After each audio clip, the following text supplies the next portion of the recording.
Alright, I had some time to watch some wrestling. So, today I'll be giving you guys a double review today. Yep, today I'll be giving you guys a double review. First, I'll be talking about NXT Battleground, and then I'll be giving you guys my thoughts on AEW Double or Nothing.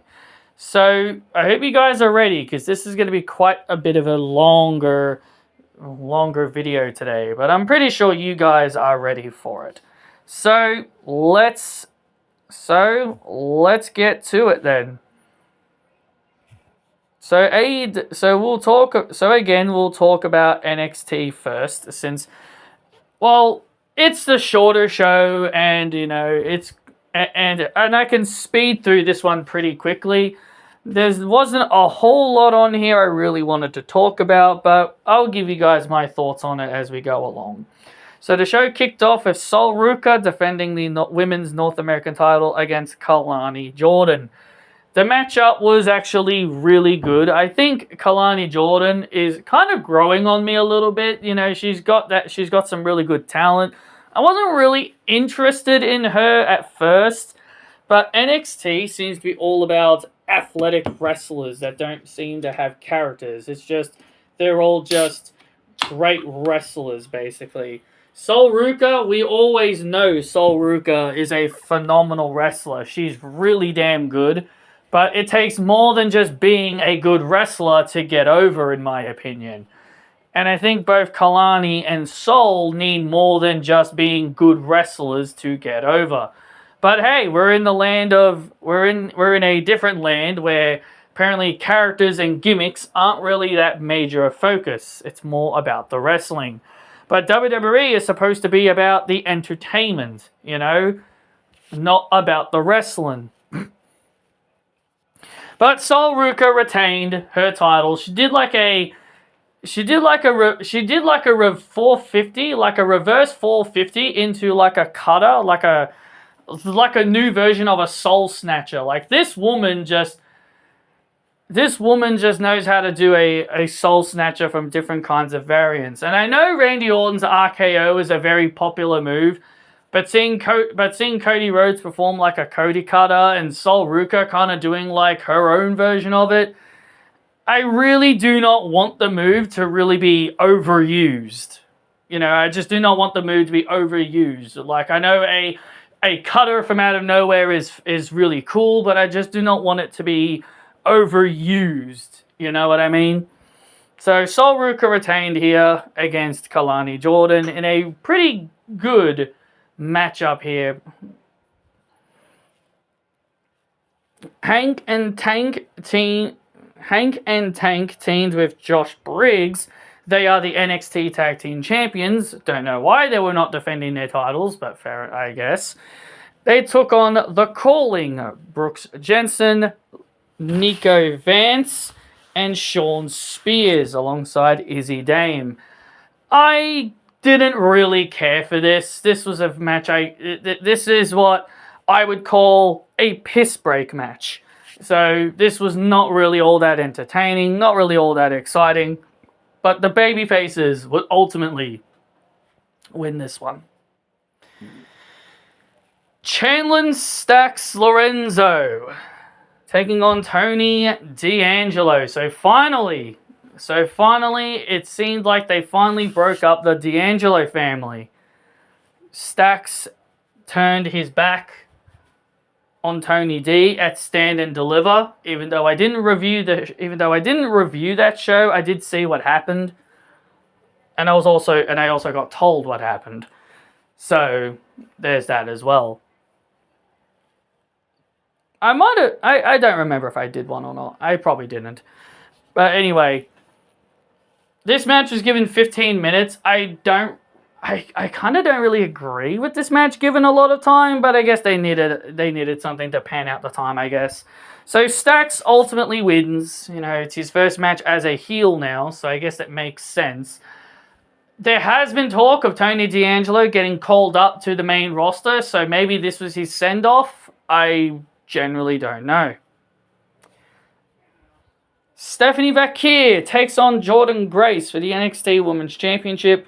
It's kind of sad that the only matches I really cared about were other women's matches. But I guess it shouldn't really come as a big surprise to you guys that women's wrestling is my main focus. Stephanie Vaquer and Jordan Grace had a fine match. Their match was fine, 16 minutes. Fair. It was a fine matchup. And I gotta be honest, Jordan Grace had, been a little bit reckless, nearly dropping Julia on her head a couple of times. But again, everyone knows that wrestlers make mistakes and all that. But I do think Jordan Grace should be a little bit more careful when it comes to that kind of stuff. But, I'll let it slide. I'll let it slide for now. But if she does keep on doing that and it gets worse, I think that's when I'll start giving my brutally honest opinions about Jordan Grace. But Stephanie Vaquer would ultimately defeat Jordan Grace and remain NXT Women's Champion. Kind of surprised by this one, actually, because they had Stephanie Vaquer appear on the main roster, so it kind of made you think that they were testing the waters with her, that they were probably going to have her appear on the main roster at some point. So I kind of thought like I wasn't going to say it was a given, but I kind of thought they would have Grace win, kind of have Jordan Grace become the new face of NXT, and then Stephanie Vaquer gets called up to the main roster. I guess they realized if they take away all the good wrestlers from NXT, then NXT would have to start pushing new people. It seems like No Quarter Catch Crew might be on the verge of a face turn, because it seems like I also thought Obafemi was a face, but I guess not. But I guess we'll see soon enough. But it sounds like they might be on the verge of a face turn, it sounds like, from what I was told. So Obafemi takes on Miles Bourne for the NXT Championship. This is a big opportunity for Miles Bourne of the No Quarter Catch Crew. It seems like they might be turning face, No Quarter Catch Crew, but I guess we'll see soon enough. And honestly, it was kind of pointless to turn Ren Sinclair heel, who is with No Quarter Catch Crew, because she never really acted like a heel. She still did all the smiling and acting like a good girl. So I kind of figured that heel turn was pretty pointless. But Obafemi would ultimately retain. I mean, this one was pretty predictable. I don't think anyone really believed that Miles Bourne had a chance of winning. But hey, I will give Miles Bourne a little bit of credit, because this guy said that he was he's half tone deaf. He's not fully tone deaf, like he's kind of partially deaf, like he's got a disability. And for someone like me who has a disability, I can actually relate to this guy. So, I've garnered a little bit of sympathy for him. I've garnered a little bit of sympathy for the guy because he's got a disability. So, yeah. Me and him are pretty much alike in that regard. Well, I'm not partially deaf, but we both have disabilities that kind of hold back our potential skills. So I actually do relate to him in that regard.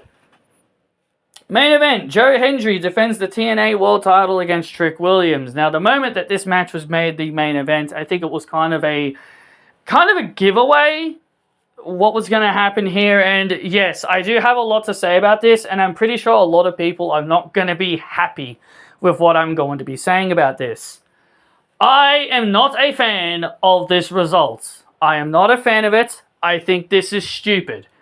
Trick Williams becomes the brand new TNA World Heavyweight Champion. Now, can someone please tell me how this benefits the partnership that WWE has with TNA? How is having one of their own superstars, having WWE's own superstars, taking away a TNA title benefiting TNA in this partnership. I have been very vocal about this partnership. I really have been. I've been very, very vocal about this partnership, mainly due to the fact that it feels like WWE are more all about themselves. They are more trying to make themselves and their superstars look better than the TNA wrestlers. Well, I know some of you may be saying, well, Marsha Slamovich beat Cora Jade and JC Jane and all these other girls and all that stuff. But to me, I just do not agree with this. I genuinely do not agree with having a WWE wrestler carrying a TNA belt. Like, I know, like, to me, it was super obvious. Because Joe Hendry stood tall. So I'm just like, well, I guess this means they're going to have Trick Williams become the champion. Because that usually happens whenever someone stands tall. Now, I know it didn't happen with Becky and Lyra, but, you know, that could have been Becky telling Triple H, I don't want to win, put Lyra Valkyria over. That could have been Becky just saying, hey, I don't want to win, put Lyra over. So we don't really know for sure. But to me, this is the policy that WWE does. Whoever stands tall usually loses. And I do not agree with this. I think this is flat out dumb, flat out stupid, and this doesn't do anything for the TNA partnership. This only hurts TNA. Because now TNA have a WWE superstar, NXT, but it's still WWE. They now have a WWE superstar prancing around with their title. I do not like it. It's really stupid. This was the thing I was very, very concerned about when WWE formed this partnership. To me, they're more looking out for themselves instead of trying to make TNA actually look good. And I feel because like they signed Jordynne Grace. Like they literally signed Jordynne Grace. Like, do you think WWE would have signed Jordynne Grace if it wasn't for this TNA partnership? Joe Hendry is now reportedly going over to WWE. Like, would any of this happen? Would any of this be happening right now if it wasn't for this partnership? People are going to look at this as a positive. They're like, well, if it wasn't for this partnership, Jordynne Grace wouldn't be in WWE. Or if it wasn't for this partnership, Joe Hendry wouldn't be in WWE. And that's the point. That's the point. WWE isn't helping TNA. They are taking their stars away. I don't consider that helping. I consider that taking their stars away. Like, WWE wants all the focus. They want all the attention, because that's exactly what's going on here.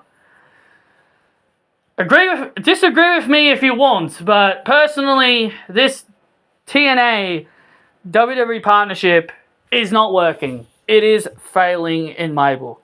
It's not working, it's failing, and it's not doing anything for TNA. It's not helping them in the slightest. Alright. Let's turn things over to AEW Double or Nothing. Let's turn it over to this now. Oh boy, this was a longer show to sit through, but I was okay with that. I really wanted to just watch something to kill the time. So I took a look at the pre-show. There were two matches on the pre-show. Anna Jay and Harley Cameron took on Megan Bayne and Penelope Ford on the pre-show. Now, I wanted Anna and Harley to win, but I was kind of expecting Megan and Penelope to win. Or Penelope. Sorry, Penelope Ford. They keep pronouncing it as Penelope Ford, but I just say Penelope Ford because you know, E is supposed to be silent. Because I was always told at school the E is silent. When you're saying a word, the E at the end of a name is silent. So Penelope. So Penelope. I guess you could pronounce it as that, Penelope Ford, but that Anna and Harley did win, and I'm glad about that. I'm glad they gave Harley and Anna the win here. They were on the pre-show of Double or Nothing. So, yeah, at least they got a win. So I'm happy about that at least. There was another pre-show match that I didn't really care about. It was Bandy AR Fox and Los Titanes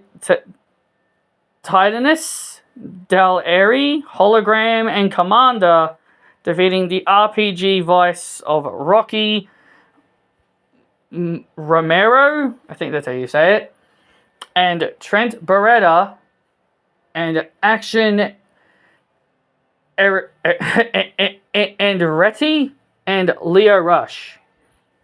An 8-man tag. That's a mouthful. That was a mouthful.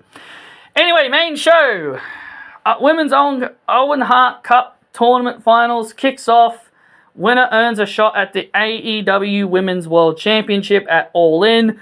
Mercedes Moné, the IWC's favorite wrestler, because everyone calls her a Hogan and claims she has creative control, even though she does not. She takes on Jamie Hayter. What a great way to kick off the show. What a great way to kick off AEW. Really good show here. Really enjoyed it. Of course I enjoyed it. It's a women's match. Why would I not? But still, fantastic way to start off a show here. And the person that everybody loves and admires so much and are not going to complain about her victory whatsoever, and they're definitely not going to be going online saying that she has creative control, Mercedes Moné ultimately wins the match. Makes sense in my opinion. Makes a lot of sense in my opinion, but hey, being a Mercedes fan, of course I'm going to say that, right? But ultimately it was a great match. And that's what I hate. I hate when fans just ignore how great of a match is, and they would rather focus on tribalism. They would rather focus so much on their tribalism and how much they genuinely feel instead of just enjoying what they see. It's all about tribalism nowadays, and I hate it. And even a lot of the wrestlers hate it. A lot of the wrestlers hate tribalism. The fact that a lot of the wrestlers hate tribalism and they just want the wrestling fans to enjoy all kinds of wrestling just tells you. It just tells you a lot. It just tells you a lot how much we, the audience, are really becoming more and more and more of a problem because fans care about tribalism. Fans care about tribalism, and instead of just enjoying the product, it has to be tribalism this, tribalism that, yada, yada, yada. It's always about tribalism these days. Let me ask you people a really important question. This is for all the people that say Mercedes Moné has creative control and that she refuses to lose and all that other bullshit. Let me ask you guys this very important question. Do you guys honestly believe that? Do you guys honestly believe that bullshit? Or are you guys just saying it?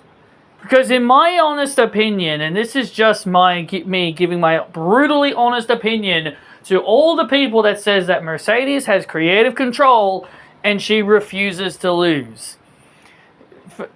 I've already explained why she doesn't have creative control. But, again, she wants to work with the Renegade Twins. And if she had creative control, she would already be with them. That's creative control. Now, I want to get this off my chest real quick. If Mercedes truly had creative control, it would be very, very obvious. And just because her winning all the time doesn't mean she has creative control. And one final thing I want to mention here. If Mercedes truly had creative control, Tony Khan, if he tried to stop her, he would be breaking her contract, which that is exactly not what he's doing. He's not doing that at all because she doesn't have creative control. And finally, this is the last thing I'm going to mention here. Are Are you guys saying she has creative control because you want her to lose so badly? No. You're not... No. In my honest opinion, you're just saying all this. You're just saying all this because you want a reason to dislike her. I am going to guarantee if Mercedes ever did start losing in AEW, I'm going to tell you guys this right now. So all the people that have been saying she has creative control, I guarantee you if Mercedes went on a losing streak, all of the people that were saying she has creative control and she refuses to lose, if she went on a losing streak, all you lazy bums will just go on social media saying how much Tony Khan is fumbling Mercedes and how Mercedes should return to WWE. I can tell you guys this right now. You people that keep saying she should be losing matches and putting people over, you're just saying that. It's bullshit. You're just saying all that bullshit just so then you can go on social media telling everybody Tony Khan is fumbling Mercedes Moné, his greatest signing of all time. WWE should come in and swoop in and take her. Come home, Mercedes. The AEW is fumbling you. AEW is ruining you. That is what you all will be saying if Tony Khan was making Mercedes lose.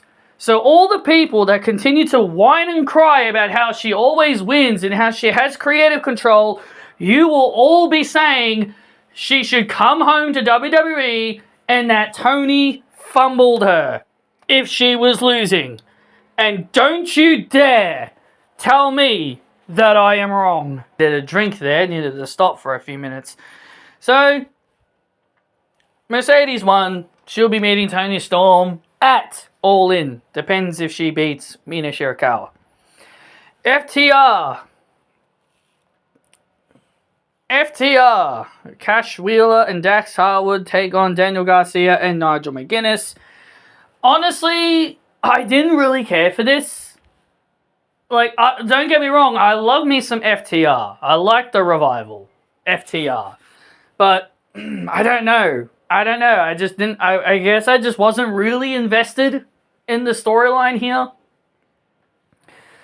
FTR would ultimately win. This match went on for 22 minutes. Don't really agree with it going on that long, but, you know, people might have liked this. There might have been other people that enjoyed this match, but I personally didn't. I didn't really enjoy this all that much, but it's fine. Everyone has different tastes. So FTR would ultimately win here. They're just building up to the eventual return of Edge, because I think we all know that's exactly what's happening. Ricochet takes on Mark Briscoe in a stretcher match. Ricochet would win this. I am enjoying Ricochet as a heel. He's a really good heel. Like, I never thought I'd be saying, like, I've been saying this for a while when it comes to these AEW reviews. Like, I never would have expected Ricochet as a heel to become a highlight for me, because I think Ricochet as a heel has been so darn good. It's something I wish WWE could have tried. But instead, WWE turned him into that typical generic high flyer guy that's just, oh, he's all about the high spots. He's just a generic high flyer. That's all WWE really made Ricochet. They just made him a generic high flyer, while AEW is trying something completely different with him. So I can at least appreciate that. So, yeah, Ricochet would win the stretcher match, and I kind of hope they have Ricochet win a title at some point, because I kind of want to see him win some gold at some point, because, man, he's been so damn good. He's been so damn good. The Hurt Syndicate, Bobby Lashley and Shelton Benjamin with MVP and MJF take on the Sons of Texas, Dustin Rhodes and Sammy Guevara. Oh look, Mercedes Moné and Sammy Guevara are both working on the same show together. But everybody swore that Mercedes did not want to be on the same show as this guy, or even want anything to do with him after the situation they had. But yet here he is. At Double or Nothing. It just shows you. This match was ultimately predictable, I will admit. This one was pretty predictable. No one really believed that the Hurt Syndicate was going to be losing this. Bobby and Shelton would win this match. Very predictable. No one really... I don't think anyone would have believed Sammy Guevara and Goldust, or Dustin Rhodes, I should say, really had any kind of chance of winning this match. Kazuchika Okada defends the AEW Continental Championship against Speedball Mike Bailey. Speedball Mike Bailey, I think I heard of this guy. I think he was in TNA. I think he was briefly in TNA. I think I remember him briefly working in TNA. Now, well, speaking of TNA, I know some of you may be asking me, why did I not do an Under Siege review? It's because I didn't really feel like it. Yes, Indy Hartwell was on the show, but just didn't really feel like it. I just didn't think it was really worth reviewing. Even though Indy Hartwell was on the show, I just didn't really see the purpose. So, again, as I've explained many times already, for those who follow my channel weekly, I only do reviews if I'm interested enough in it. So Okada would retain here. This was another no-brainer match. This felt like another no-brainer match to me. So, yeah. Pretty much another no-brainer match, in my opinion. Timeless Toni Storm defends her title against Mina Shirakawa. A really good 15-minute match here. And Timeless Toni Storm retains against Mina Shirakawa in a really good matchup here. No sign of Mariah May anywhere, so I'm guessing that kind of means she might end up at WWE. But hey, I think a lot of people might have expected that. But to be fair, it might be the obvious destination. But we'll see where everything goes. From there. But hey, at least I am getting the dream match that I have been looking forward to for a very long time, since they were both in WWE. Mercedes Moné and Toni Storm. And you can bet your ass I'm going to be paying really close attention to that match. I cannot wait for Toni Storm versus Mercedes Moné at All In. It's been a match I've been wanting to see for a very, very long time. So you bet your ass I'm very happy that Toni Storm won. Not saying Mercedes versus Mina Shirakawa would have been bad, but I'm just saying Toni Storm and Mercedes just makes the perfect utmost sense. It's time for the Anarchy match. The Anarchy in Arena match, as Kenny Omega, Swerve Strickland, Willow Nightingale, and the Ops, Samoa Joe, Powerhouse Hobbs, and, oh god, I cannot pronounce this guy's name, Shibata? I'm not gonna try and pronounce his first name. They take on the Death Riders of Jon Moxley, Claudio, formerly known as Cesaro, Marina Shafir, Wheeler Yuta, and the Young Bucks. It's really hard for me to really give my in-depth about this match. Not because I didn't watch, I did watch. I guess I could just really say it was full of chaos. Just crazy chaos. A lot of high spots. A lot of carnage. But in the end, the babyface team would ultimately win, which makes a ton of sense. Which makes a ton of sense to have the babyfaces go over here. Man, it's really been well, I guess I shouldn't say the night of the baby faces. It's actually a lot of heels have actually been winning, but Tony Storm was the first face to win. Yeah, because the others, all the wins so far have been heels. So so the baby faces get the win here in a really fine match, which I was not expecting. But hey, a really good little match here, full of chaos and carnage. If you're into those chaotic kind of matches, then this match is definitely gonna be for you. The Don Callis family of Konosuke Takeshita. I think I remember once pronouncing this guy's name as Takeshita, which was funny as hell. Kyle Fletcher and Josh Alexander, the guy that used to be in TNA, they take on Paragon, which is the new Undisputed Era. Adam Cole, Kyle O'Reilly, and Roderick Strong. I guess they can't call them Undisputed anymore. I'm guessing the Undisputed Kingdom must no longer be a thing because that's what they were previously known as. They were known as the Undisputed Kingdom, but I guess they changed their name now. And once again, the heels ultimately win. The Don Callis family take home the win here. I think Kyle Fletcher versus Adam Cole for the TNT Championship sounds really good. You know what AEW should do? And I know this is just something that I just came up with just now. They should have AC/DC's TNT Dynamite song as their AEW Dynamite theme song. It just makes a ton of sense. It's called TNT Dynamite, AEW Dynamite. It just makes perfect sense to have the AC/DC song TNT as the AEW theme for Dynamite. It just makes a lot of sense to me. I don't know. I just thought it would be really, really hilarious, and it just makes perfect sense. Good, and it's also a really good song.